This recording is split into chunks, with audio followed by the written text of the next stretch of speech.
দাঁড়িপাল্লাতে vote দেওয়ার কারণে দেবিদ্বারে একটি জামাতের কর্মী বাড়িতে আগুন দিয়ে দিছে।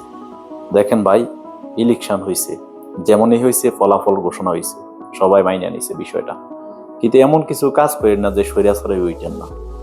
হ্যাঁ, এখন ক্ষমতায় আসছেন, যে শপথ অঙ্গীকার করছেন সেটা বাস্তবায়নের করার চেষ্টা করুন। এখন ক্ষমতায় আসছেন মানে এই নয় যে জামাতের কর্মীর উপর হামলা করবেন, এটা কেউ মাইনা নিব না। বা আওয়ামী লীগের কোনো কর্মীর উপর হামলা করবেন না।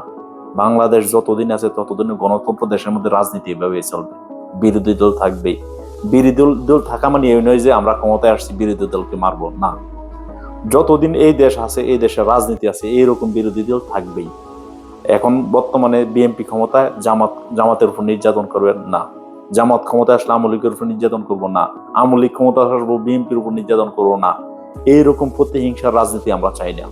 তাই অতি দ্রুত দলের পক্ষ থেকে এরকম সিদ্ধান্ত নেওয়ার দরকার যে কোনো বিরোধী দলের কর্মীর উপরে যেন হামলা না হয়, হামলা দুর্ঘটনা কোনো কিছুতে এরকম কোনো কিছু না হয়। ধন্যবাদ।